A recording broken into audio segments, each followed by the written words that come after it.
All right, folks, here we are. It is Tripod, the Tricycle Creative Marketing Podcast. We are live. This is our November live stream. Super excited to be joining you. And what the heck? That's not Chris Slezak. Who the heck is this? Who are you? Tell us who you are. Tell me who you are immediately. That was my Schwarzenegger impression. Did you like it? I don't I'm think still so. working on it. No. It's a work in progress. It's true though. I don't really resemble the guy with the beard and the turkey feathers from the That's promotional true. graphics for We this live had stream. a last minute audible, if you will. Okay. Chris has a lot of stuff going on. So in kind of a really good like tag team match, Chris tagged out and tagged Kayla in. And I am so excited to have you. And you were like all game. You came in, I don't know if you're a fan of old school wrestling, but you came in like Ultimate Warrior. You were running around the ring. You're like, I'm ready to do this thing. You were jazzed. You were ready. And you brought some topics. I'm excited to have you. For those of you who listen to the Tripod Marketing Podcast, audio-wise, you might actually know Kayla. We just did our very first unicycle session together. And if you haven't heard that yet, shame. How do you live with yourself? Right after this live stream, you gotta get won't over be that. able to get enough. You're going to want to go and listen to more of our nonsense. Marketing knowledge. Oh, yeah. Strike that. Reverse it. Marketing knowledge. Yes. So yes, please check that out. But Kayla, maybe they're trying to catch up on their podcast listening and they haven't got around to it. Why don't you talk a little bit about who you are and why I have you here today? Yeah. So I'm Kayla Naab. I run Kayla Naab Digital, which is a branding and content marketing outfit. And I partner with Tricycle for all kinds of projects. We do some cool stuff together. We've been doing this for some years, and Ross and I are good friends too. And I guess I'm here, well, partially to save your butt on this live stream, Oh my but goodness. Truth hurts. partially because we had some arguments on Twitter that we wanted to bring to YouTube, I guess. This does yes. You know, it's almost like we're on Twitter just for each other at this point. Like there's you. Oh yeah. Interestingly enough, there's cares. you and another person on Twitter who I like regularly interact with. And that's kind of about it. It's Laura, someone who I used to work with way back in the day, was a former intern of mine. We are constantly just going back and forth on it. So it's ridiculous. So I'm so happy to have you here. I think this will be a fantastic show. We do have a fantastic show lined up for you today. So let's get into a little bit. What the heck are we going to talk about today? So on today's show, we're first talking about Facebook's rebranding. They rebranded. This is the face. You can't make it. I don't know if you can see. This is the face, how I feel about it. But we're going to talk about it. We're going to show you their rebranding. Then we're going to talk about the streaming wars. So when we get into the world of media, so Facebook's rebranding, we're going to hit that marketing-wise. In the world of media, we're going to talk streaming wars, what those are, what that means, and just that was actually the thing that escalated from Twitter into the show between you and I. So yes.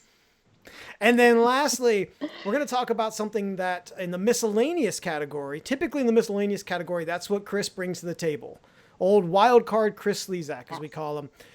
He usually brings something to the table. Well, this time, Kayla brought the subject to the table, and I have cleverly called it, and I want so much kudos on this pun, pass the remote workers bill. So did you, when I sent you that graphic, I know you learned, you chuckled there too. You're like, that's so clever. I'm so glad I'm going on this show. He's done it again. I said it out loud. Yeah. He's done it again, folks.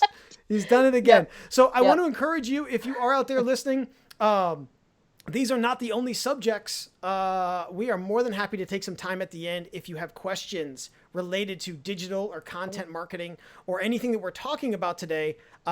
If you want to play along with us, if you want to chat with us, if you have commentary on what we're talking about, I would love to get you to throw it into the comments below. And, before we move on into the topics, there is one thing I do want to tell people, and it's very important. And that is that you should subscribe. First, you're here on YouTube. Subscribe to our channel. Just hit the little subscribe button. I mean, would it kill you to subscribe to a YouTube channel? I don't think it will. So just subscribe. That would be lovely.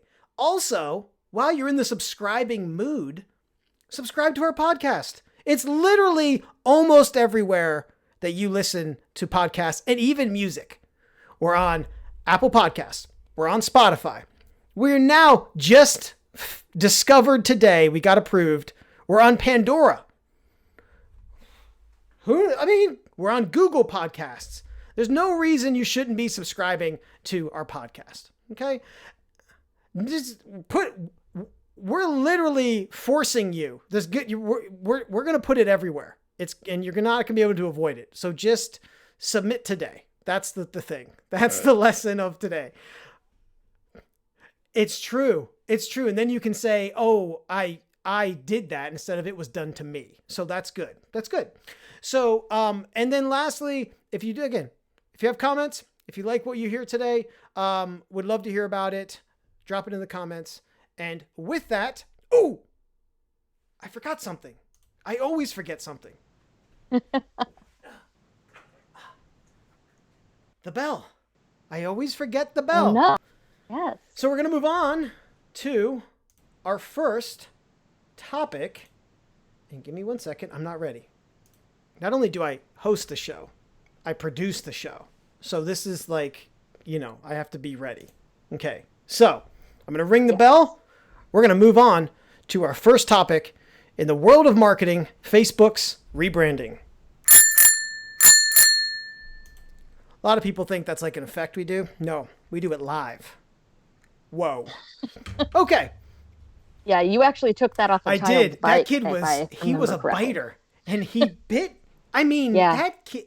Anyways, that case is still pending. I'm not allowed to talk about that situation. So let's talk about Facebook's new logo. So Facebook, I think it was like last week, maybe the week before, they announced this new rebranding effort. And here are the key points you need to know.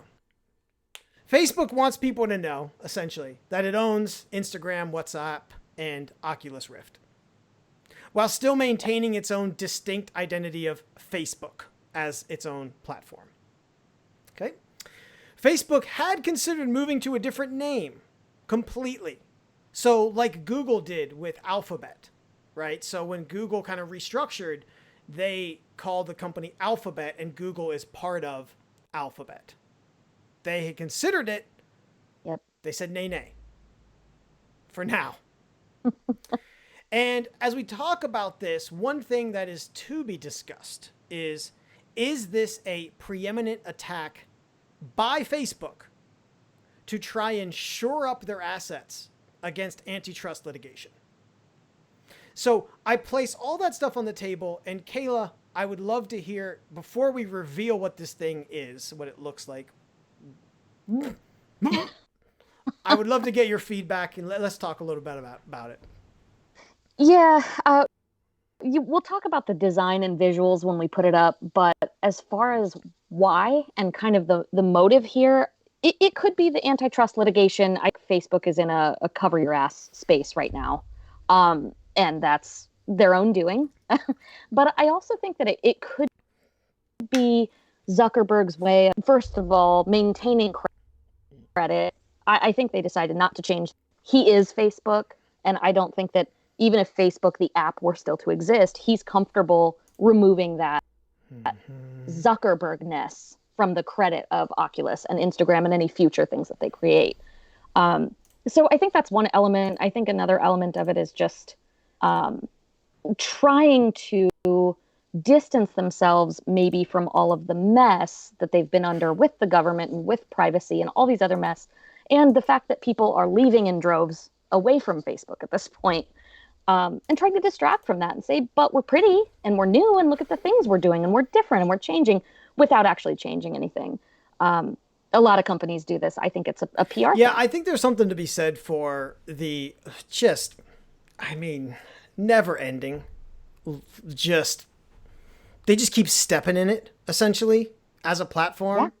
I mean, if you didn't catch it on our yeah, Facebook page, at Hello Tricycle on Facebook, I did a video this week, and it's also on our Instagram, same at Hello Tricycle, so you can check that out. But I did a video of there's a bug this past week that apparently yeah. lets or allows Facebook access to your camera in the background, so you don't even know it's on, and that could be video or photo. Just Right. And I don't sure. like that, You obviously. I don't don't? think any of That's us weird. like Yeah. being Yeah. infiltrated visually in our homes and lives. But I think it's also curious. I'm not the technical person to ask, but is that kind Yeah. of bug normal? Does that happen a lot? And obviously that is a separate conversation, but I think it just harkens back to Facebook is sketchy. So like now everything they're doing is making me nervous Totally. at And least at the top. that's my thing too, is whether or not it's intentional, it just keeps adding up and piling up. Because it's like at some point Yeah. there's there's still accountability to be had there, right? And they have Yep. to at this point be aware of how damaging that kind of stuff is, and it doesn't see, and there's no signs of that stopping. And to be completely fair, maybe this is the new norm. We've never seen a platform, I don't think, of its size before on the internet that spans No. both web and app and mobile version. So that doesn't necessarily Yeah. excuse it away. And I'm not being a Facebook apologist, because when this kind of stuff came up, I even No. told you, I said, listen, I'm actually very eagerly flocking towards being an agency that doesn't do as much work with Facebook. But you have to be Right. aware, and listen, it is a publishing tool. Yep. So you have to be aware And that's it. but you can't Well, really and avoid it. You can, but it's trickier if you try to avoid it. when I think when you get that big, I mean, they're really more of a competitor of someone like Microsoft or Google than they are a competitor of Twitter or another social media Mm-hmm. app to me, in the sense that they have so much user data. Oh yeah.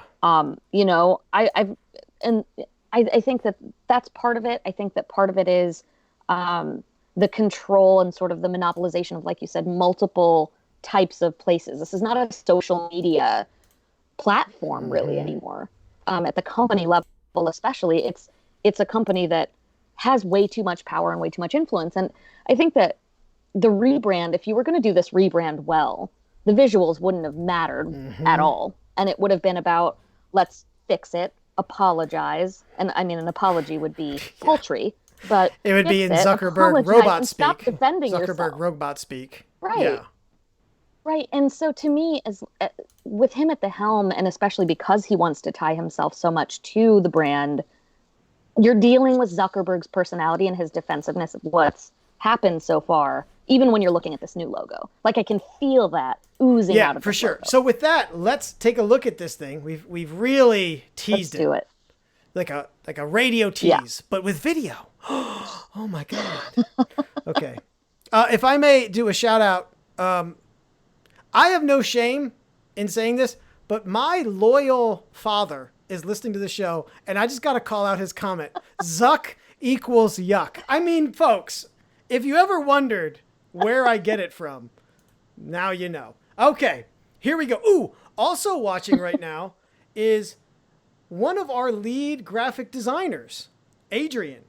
So this is a perfect segment to have him in, because I would love his comments on this new logo. Here it is in Yes. all its glory. Wow. So I'm just gonna, you know what I'm gonna do? I'm gonna let this go, and I want everyone to first just let it sink in here a little bit. It's real nice. Now remember, there are three big entities: Facebook itself, WhatsApp, and Instagram. So you'll notice in the one that we have up here, there are 4 versions. Blue, I would assume, has to be their core. But there's also a gray one, which leads me to think that is gray the... There's a great emoji Adrian just shared as far as his feedback on this in the comments. Gray, as far as the umbrella, social platform, WhatsApp in green, and then the gradient for Instagram. Yeah, for Instagram. So, thoughts? Well, I think I said it to you that the Facebook, really any of the colors notwithstanding, I think that the font they used, the all caps, the way that it presents, this looks like a design like summer camp class in 5th grade in 1999. And you made that in like Paint or Microsoft Word. And I feel bad because there's a designer behind this logo and their work may be lovely. So I don't want to trash whoever approved this as a multi-billion-dollar company logo in 2019. I can't. Yeah, I mean, I there's a couple things. First of all, related to this, there's been a trending thing of OK Boomer, right? And interestingly enough, it got tied in to this new redesign in that it's all caps. So most millennials will interpret that as, why are you yelling at me? You're yelling at me about Facebook. That was the first funny thing I saw. But then also, so let's take a look at how it could potentially be used. So we're looking at something like this, right? So let me transition this over. Okay. So you have Instagram login, and then at the bottom, the idea would be from, on all of their products now, by Facebook, Costanza, from Facebook. That's what their angle is. And I think this does get back to like, hey, give us... You may have problems with Facebook, but remember, we do Instagram. Like... And Zuck was big on Instagram, but I think about like how, because of Facebook's buying it, it's why it's so successful also. Well, of course. And he's proud of that because it's the platform among them that is still functional and not embarrassing itself. But my thing is, if you were going to put by Facebook or, from us under an app like that, why wouldn't you want it to be your core logo? Like, I think he's trying to be subversive and say, okay, yeah, it's us and we want the credit, but also don't be mad at us if you don't like Facebook. So we're also sliding it in. Because what if people leave Instagram? So like a hedge bet, if you will, there, Yeah. He's playing both sides of the field. Okay. He's trying to keep it safe. I could see that. That's my feeling. Pretty good. All right. So this was Facebook's rebrand. A lot of interesting comments down below. Not a lot of love for it. Shocker. Okay. That's fair. That is fair. I mean, I'm also curious on this, what they're going to do from a iconography standpoint. Because they've always had the F, right? And they are in the blue. In the blue. And variations of that inside the cube. Yep. But the F in the cube. Mm-hmm. I don't know what you do with this. What iconography, unless, again, you use this with that blue, with the F, right? And maybe they're going to do the blue and the F, that's standard app, right? They'll keep that. Yeah. But what about the website, facebook.com? Is that going to keep that in the little, and then favicon at the top? And then also, is there going to be a different favicon that comes up if it's corporate site? Because now it's the new caps lock logo. I'm not sure what caps lock logo. That's a good one. I also did find it from now on somewhat comical that they seem to so go with like Empire colors for their like gray. It's like metallic brushed gray. It couldn't be more Star Wars on it, and it's just like, oh, okay, oh, makes sense. There's something there. Yeah. So Adrian, one of my well, really my lead graphic designer, he is guessing, or by his estimated opinion, that it'll slowly morph into just the F after everyone gets used to the change, which I think makes sense. It'll be a less impactful F. I'd follow that. Than I think the other one that's, again, more iconic, more known. But yeah, no, I think that's a pretty good estimation. Okay. Probably. Facebook rebranded. We did it. It's done. Yes. Kayla, you got through your first segment.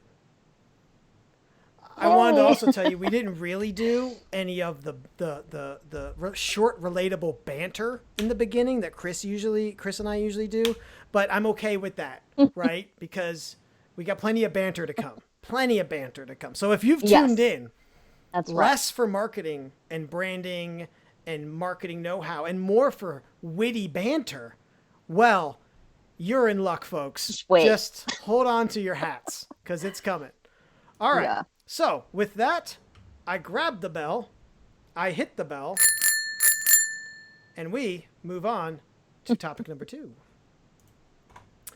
Yes. Streaming wars. Move into the world of media. We transition from marketing into media. And now we're talking about the streaming wars. So, streaming wars are essentially, and there's a really great definition I have up on the screen that I pulled from IGN. I think it really helps to kind of explain what they are. But it's essentially the modern day, maybe not even cable battle, but the modern day battles between all these content platforms, these streaming platforms, Netflix, Amazon, Disney, Apple, I'm missing Hulu. I mean, even to some extent, like ESPN, all of them now have HBO. HBO Go. And the place that they, and I don't know if it's limited, but the place that they're all jockeying for on your TV, on your phone, for your money at the end of the day, right? And so I was talking about this with one of my buddies the other day, and we were talking a lot about how what was old becomes new again. And we were talking about all these streaming services, and one thing that I brought up was, now with so many streaming platforms, it feels like some smart person out there could combine them all and call it something like cable, where you pay one price for all the streaming services. And imagine what a world that would be. How great would that be, right? We're just right back where we started when everyone left cable, and now we've become so fragmented that maybe that's an ideal space. So then you tweeted at me again, and now I'm going to counterpoint. That's what's happening today. I want now you to chime in on your take on the streaming wars. Well, I think the chief kind of point of contention between your position and mine is that that's a bad thing. Mm-hmm. So, I mean, really with combining them all, if that were a thing, if there was a way that we could pull them all together, I think that could be positive for people who already pay for all of them. Maybe you get them a little bit of a discount. Maybe it's easier to manage those payments. But I think really what people are trying to say when they're having this discourse is, oh, well, if I'm going to just pay for all this stuff and it's going to add up to, $100 a month, and why don't I just pay for cable? And that I can't agree with, because you've got portability, which, yes, you can log into your, cable app and see things on your phone, but it's a nightmare. Let's not pretend like that's the same. There's no contracts, which a lot of cable companies have gotten rid of, but not all of them, especially like your DirecTV and your Dish and those kind of things definitely still operate under that. But even more than that is, I don't pay for all of those. I don't know a lot of people who do. I think more people do choose the ones that suit them. And then they can always go, okay, not that one anymore. Yep. Netflix all of a sudden doesn't have anything I want to watch. Done. I want to watch this over here. Sure. We don't have that with cable in the same way. And And I mean, I think it's user interface. There's a bunch of other UX things and experience things that Well, come I with that think as well. this is a classic example of what happens on Twitter. People read something, then they get mad about it. I know we were actually agreeing, right? So I'm with so my big thing also is I am sure I'm like pretty good at life hacks and technology hacks. But I'm not, I don't know it all. I know that shocks everyone to hear. I am sure there is a software, some sort of thing out there that allows you to input like all these accounts and potentially, and maybe it is one that exists, like a sling. Maybe you could put them all there. And I don't mean like literally like, oh, Right. you go to your home and then you pick the app. I mean something that essentially Right. can even aggregate it in together, which would be pretty cool, right? Pretty slick. Yeah. It That would would be be insane. insane. It would be crazy. So, you mentioned someone that has all of these services. So I did do the work Yeah. of, and this was also on the same IGN article, of finding if you were to purchase all of them, how much it would cost. So, Right. and I'm pretty sure this is pretty up to date because it has HBO Max on it, and that's relatively new. Yeah. So, full Yeah. disclosure, I don't even know what HBO Max is. Do you know what HBO Max is? I don't know what it is. I I think do it has not. things on it, cartoons. Okay. So if you know in the Probably some comments, feel stuff. free to let me know. Netflix, Hulu, Yeah. Showtime, CBS, Prime Video, Stars, Disney Plus, Apple TV, bringing up the rear at $5 and still not worth it. Sorry, Apple. Like No. I just heard that the shows on Apple TV on their streaming are just the pits. So Yeah. I haven't seen any no. compliments of that So if at you this were point. to have bought all of these, and with Disney Plus now coming out, there is some bundles. So there's like a Disney Plus, Hulu, ESPN bundle, Yeah. but you are looking around $90 Yep. per month. As we knew Yeah. cable, this is, I would say this would be like a middle to like low end cable bill. I feel like, Yeah. Um, Yeah. so Yeah, for the most part. I also wanted to ask you, if you had to pick one, which one? This is Desert Island.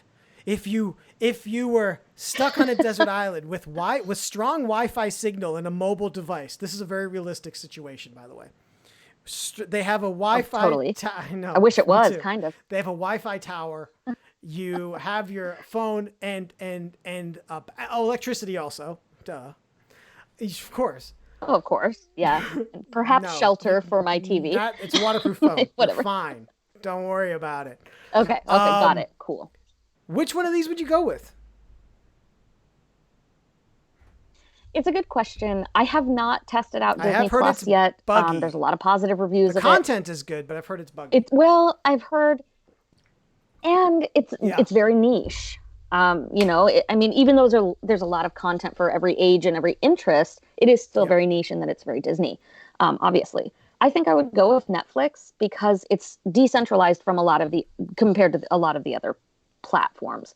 Apple matches with Apple, Yeah, Amazon matches with Amazon, and I feel like you're always going to be Amazon's worried about their store, their chief product before Totally. video. Same thing with Apple. They're worried about phones and computers first. So you're never going to get the best service. You're never going to get the most focusability and improvement of service in that area by those companies. And Hulu, I was never really enchanted by Hulu. You said you got I it for a did. trial to watch the first season of Handmaid's Tale. But you didn't That's watch right. the second season. And then You weren't convinced enough. to no, go because back. it made me too stressed out. That's beside the point. That's not Hulu's fault. But, Hulu is also just kind of to me, a subpar UX to Netflix. I think it's the one that polished the kind of experience of that. And I would also give Netflix the credit that it's probably got the best mobile user Yeah, it interface is of really anything good I've seen mobile. so far. Yeah, I would agree. And it's because it's I the know. OG. I mean, they were they kind of deserve the clap because they were the first one to kind And of I make don't this know if up. anyone laughed at it, but I think a lot of people they looked at it a little cross-eyed when Facebook was like, yeah, we're going to invest like $1 billion in content, like billions of like, we're going to invest a ton of money in original content. And I Right. would say to that, like, good on them for thinking about that, probably because they probably saw Disney knocking at the door, but they just saw kind of in a long-term thing that it's it's it's not the it's not the platform, it's going to be the content. It's going to be Right. easier to replicate the streaming. Now Netflix also was probably the oldest as far as technology wise, having the Totally. streaming technology, working in it, optimizing it, delivering it, from Yeah. from to get you this stuff technologically, but that the content is going to be what makes people stay. you know Well, and there's also, I think, in the original content vein, you've got even sillier ways to make side cash, like all the merch for Stranger Things and Orange is the New Black and all of these other shows that they own. There's a whole culture around these shows. I don't feel like a lot of the other streaming platforms that have tried an original series have reached that level of success. But even some of the other ones, it's kind of astonishing to me how many of these shows ended up so yeah. mainstream, where they're winning Emmy awards and all of those kinds of things. And every time that happens, they're going to say Netflix original series, Amazon original series, and that's going to be marketing that goes back there. So that's all. I'm not gonna lie, I also would be hard up to give up Hulu because, as I've talked about on some other episodes of Tripod, I'm really obsessed with The Amazing Race.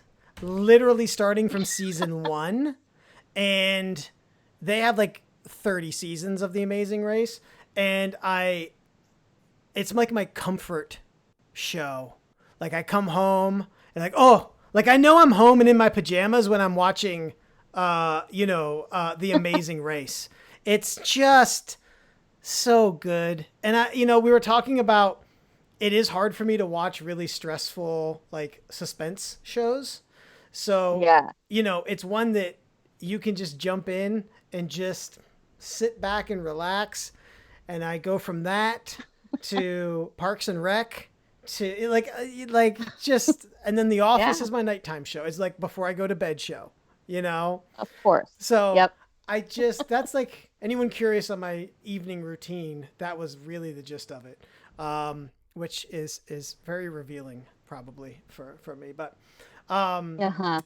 But yes, so yeah, it'll be very interesting to see Disney is now on the scene and Yeah. watch The Mandalorian. I don't have Disney yet. I'm gonna probably get it though, but I have seen the first two Yeah. episodes of The Mandalorian. Spoiler alert. I'm going to give you a moment, anyone out there. If you want to mute this, you want to do it now. So mute now if you haven't seen The Mandalorian, and I will hold up my thumbs up when I'm done talking about it so you can unmute. Mute now. Can we talk about Baby Yoda? I mean, it's the cutest thing in the world. I can't. Yeah. I just can't. Like, I have to. I haven't seen any episodes and I still want to cry from like just wanting to hold him. It's Blown terrible. up the internet, and I have to think Totally. blowing up tattoo shops. Who doesn't want a Baby Yoda tattoo at this point? Oh, it's Who gonna doesn't happen. want a baby? It might have That's already happened. I'm gonna I maybe that's our next live stream. Ross gets his Baby Yoda tattoo. I mean, that would be worthwhile. That's an investment.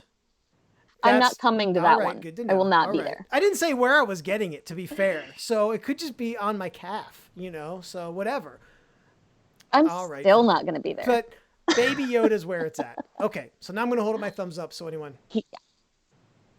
Okay, if you're rejoining us after that, welcome back. And with that, Yeah. we're done with Streaming Wars. Unless you got anything else to add. You got anything? Done. No, I think we're The on an takeaway even keel is now. I Maybe our was relationship has right, been is the repaired. takeaway. That was definitely the takeaway that I got Yes, from it. The gist of it. My tweet was the definitely. best, which has never been the case. Yes. Ever. All right, so now we move on. No. Subject number 3, miscellaneous. This was going to be your jam. Yes, Hope you're ready. Okay. it is. I'm ready. All right, topic number 3. Here we go. All right. Yes. So we're talking about the recent bill that has been passed in Costa Rica, which we're traveling. Whoa. So let's get in an I love airplane Amazing going to Race. Costa Rica. Everybody, everybody on me. We're going we're going to Costa Rica. No, but this bill was about remote work, and the crux of it is basically the government wanted to empower remote workers in Costa Rica by working with companies there to incentivize essentially and legalize the ability for them to take on remote workers, regulate the kind of experience that remote workers have. So it does include the way that they're paid, the demands on their hours, the, just kind of the way that companies handle remote work. So there's some labor law that's happening there. But I'm not so much concerned about the policy behind the law as what this says for the people that live there, and then what it could say for the people that live everywhere across the globe who do want to work remotely or who already do. So my kind of reason for wanting to talk about this, I guess, is just that so few government bodies and just sort of countries and country representation has talked about remote work. And I think that a lot of people think of it as, okay, maybe it's productive for some people, maybe it's cheaper for some companies, and that's nice, but it's not that important. Why are we making laws about this? Why does this matter so much? And I have a long laundry list of reasons why. Love it. That's kind of what I'd like to get into. So yeah, I mean, the essence of this law too was to help invest in their small towns and in their rural areas or remote areas, as opposed to just basically having any kind of commerce and corporate structure in cities and in their kind of chief metropolitan area. And so there are a few stats that I kind of want to share, and this is not going to be boring. Do you have note cards? It's me. Have you prepared note cards? I've posted. I have pink post-its. That's like a note card. Okay. Yes. Well, yeah, because I can't memorize statistics. Okay. So one of the interesting ones, I think, is when it comes to the commute and the things that they're trying to do to reduce carbon emissions, to reduce their impact on the environment, as well as things like infrastructure damage to roads, things like stress during the commute, things like wrecks, things that happen when not only is everybody driving to work, but they're driving to work that's in the same place. It's so much more concentrated. I saw a really interesting, and I'm sure if you were even just Google this, if you're listening, like some really cool infographics of like New York City population by hour. And it's just like, like it goes like, it just skyrockets during the day. And then just, it's like you can literally see the traffic kind of coming in and out. It was crazy. Yep. Yeah. And so some of the statistics were really kind of harrowing, but interesting. They said that if even half the workforce that they expected would be qualified by the types of jobs they do to do remote work who don't already, if even half of the people they assumed could switch to remote work did, they would see 24,000 fewer vehicles in their metropolitan, area and on those commute roads, as well as a reduction of 48 million liters of fuel being used, as well as 28,000 tons of carbon dioxide being reduced, from being put into the atmosphere. And that's, like I said, before we even get into road conditions, before we even get into collisions and safety and those kinds of things. That's remarkable. And that's just Costa Rica. That's just one country. Think about that comparatively, right? I mean, it's crazy. Exactly. Yeah. And for this country to make a statement like that, and Costa Rica has been kind of pioneering several things in the workforce space, but for them to make a statement like this at the governmental level, it sends a signal boost to other nations. And I hope it sends a signal boost to ours, because this is something that's super important. And it's not a soapbox thing. There's a lot of other reasons why this matters outside of the climate and those kinds of things. We talk And about maybe you're going to inclusivity at talk work about this, and the but ability like the one for, thing I just wanted to bring up was yeah, like the false stigmas of the work from home, the remote work too, right? I think that there's well, a yeah, lot to that as far as like, oh, people goof off or do less work. I'm gonna tell you, like, since starting Tricycle Creative, while I do a lot of work at our clients, at other places, a bulk of my work is done from home. I've never worked harder. no, no. Well, and they talk about the product you're happier, to be in your environment that's suited to you, not only because you're able to create the ergonomic and sort of atmospheric situation that works for you in your home or in your co-working space, but also because, there's kind of an autonomy then to your entire life. Mm-hmm. I don't have to, if I get ill, I don't have to worry if I'm going to miss out on a paycheck that I can't afford to miss because I have to take so many days Yeah. off of work. I just, unless I'm truly just down Yeah. for the count. There's just so many instances where I probably work longer hours and I'm probably more focused because I'm not being inundated by an atmosphere that's changing and that's Yep. interrupting me and that Totally. kind of thing I too. think the one piece that I just Yeah. struggle with there is, you know this, having actually worked with me at another entity and then working together with Tricycle. Yes. I do. I don't see complete lack of value in having people together, right? I don't throw the baby out with the No. bathwater in that way, because there's a lot of things that I feel very strongly that I think there's a lot of almost intangible stuff that gets built by having everyone together in the same room Yep. to get to know each other, to get to work together, to get to, you know, just interact, and I know that part of that can be Yes. done through video, but I don't feel like video is the cure all for that. I don't think it's necessarily the same.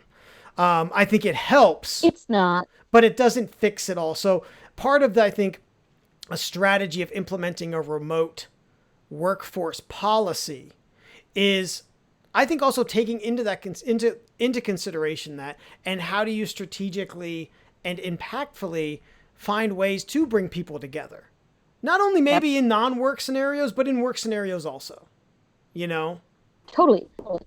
Well, and I've done some employer branding type of work with clients and stuff where we talk about people management and remote work and how they can virtualize or how they can de-virtualize if they're a fully remote Yeah. company. So it's interesting that the ones fully remote want that and the ones that are fully in office want the opposite. So I think we're going to need a high case scenario, but I do think that there's some interesting ways to kind of hack around that if you are a fully remote agency, for example, to, have a workshop time, even if it's quarterly, where everybody gets together Yep. somewhere.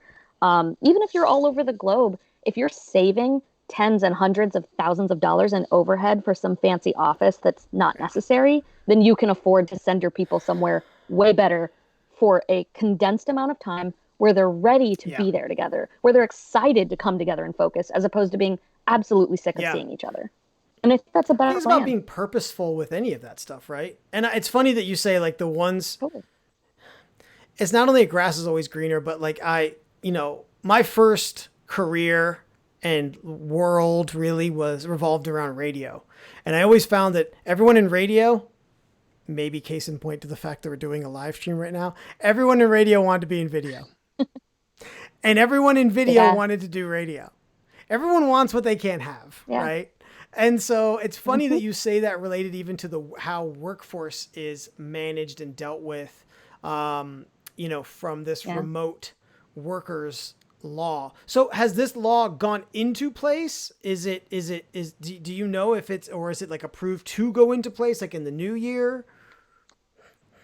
I believe it's gone into place. I'm not as up on how Costa Rican law What? works, so I it's not brought quite the you same on as this I know. show because I was on your LinkedIn page it said that you were a specialist in Costa Rican workplace law. And now to learn Yeah. this on the last subject of the show The is actual really title.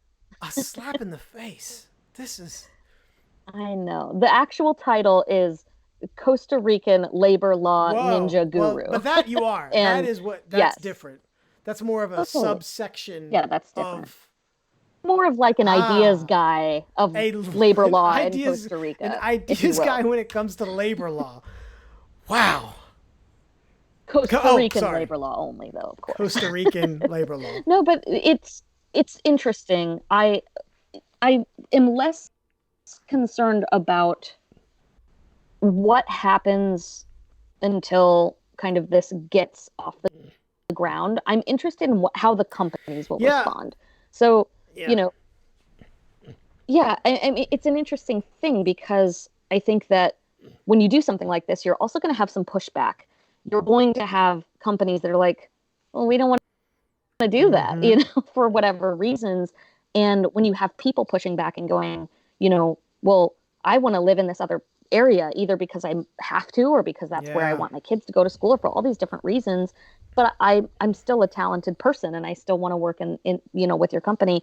So you have kind of a push and pull there that I think if we were to adopt this in the US, something like, the right kind of tax stipend for companies who are Yeah. fully remote Yeah. or the right kind of incentive is going to be there. That's And smart. I that's like something that. that I really want to sink So my let me teeth ask you into. Yeah. this. Yeah.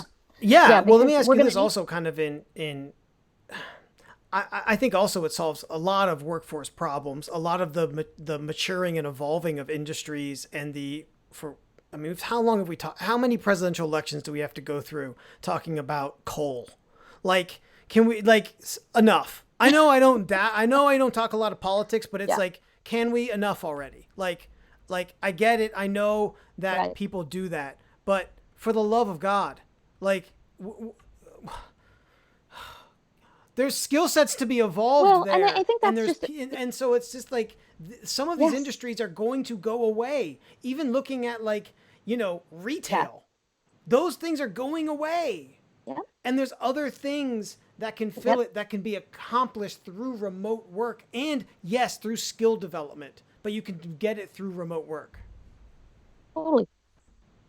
Well, and I think people also forget, if you're in a field where remote work seems impossible, first of all, Mm-hmm. never say never because technology is unpredictable.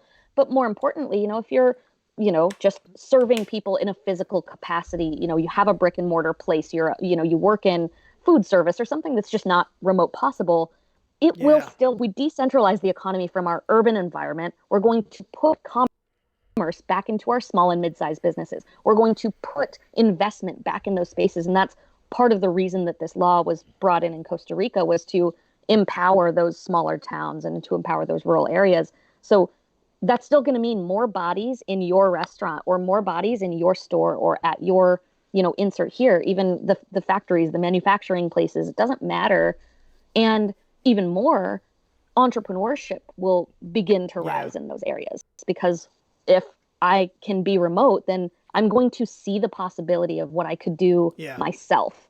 Being a remote employee myself before I went freelance taught me about Mm-hmm. freelance. It taught me how to self manage and all these other things that then made me realize, oh, I could be an Yeah. entrepreneur. So there's a lot of Yeah. value there, a lot of value that's yet to be Well, I unpacked, I know think. this is a topic you're passionate about. I have a feeling that much like productivity, this probably won't be the last time that on any show that we do that this will come up. And I think Right. it kind of puts a real nice bow, at least around with the possibilities around this as our last topic for tonight's tripod live stream. So before we leave, though, I want to make sure to remind you, right? There's something you still got to do. Did you forget? You forgot. Subscribe. Subscribe to things, right? You got to do it, right? You can subscribe to our YouTube channel. Chris wasn't here today, but I will tell you, Chris and I are working on a great new series that will be coming to this YouTube channel. It's a lot of fun. I think you're going to love it. You're going to want to subscribe. And I'm working on a ton of new video type things related to digital and content marketing. So please subscribe to this channel. Hit the subscribe button below. There's a bell beside it. If you hit that bell, it'll notify you when we publish a new video. If you like this podcast, like it down below, and then also subscribe to the audio version. So the audio version, as I mentioned, the last episode we did, it was Kayla. So you'll get to hear her again, but we have a ton of great episodes on a ton of different topics. Every one of them is structured similarly. We talk about something from the world of marketing, something from the world of media, and then something from the ever popular world of Miscellaneous. So I want to very much thank Kayla for joining me today. I think you did a great job. Sure. I know you said you were nervous, but I had no doubt. No doubt in my mind. He wants to go live. That you would do great. And before we leave, I would be remiss if I did not allow you the opportunity. Please tell people where they can find you. Yeah, totally. So Kayla Naab, KaylaNaab.com. I'll put it in the comments. We'll spell it in the description below. Sure. Let's do it that way. So I dropped it in the comments. I don't have to spelling test this thing for you guys. It's Kayla Naab, not Nab. Don't spell it with 2 B's. Don't pronounce it with 2 B's. But yeah, I'm at Kayla Naab on Twitter. Find me on Twitter. Find me on LinkedIn. I love to spend time there. And you can follow me on Instagram, but I don't love Instagram. Follow her on LinkedIn. And she just released this baller guide on content. It's so great. I'm very excited. It's not going to be the last time that you hear about it or see it, because I loved it so much. I'm like, it's not even mine. It's not even Tricycle's, but damn it. Let me help you get this thing out there, because it's so good. It's just so good. So if you're a business owner, a marketer out there, it's such a good guide. And again, it's Kayla, Kayla, Naab, Naab. And I did put the link. I put the link in the comments below. Please connect with her. And that's all I have. Do you have anything else, Kayla, before we end this very successful episode? And also, for all of you, this will probably be our last live stream for the year, or at least live stream tripod. We may do a couple of unicycle sessions, which is a new segment that I do with Kayla, single topics.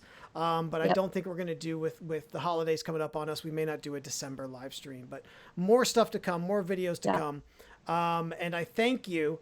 And I encourage you that if you need any marketing help, anything with digital content, social media, anything like that, please contact Tricycle Creative. You'll be able to find all the show notes for this show on tripodpodcast.com. You can also go there for all of the previous archival episodes. And of course, you can always go to Tricycle-Creative to find out more about what we do. So that's it. Goodbye. I ring the bell and we wave and then we end. That's how it works.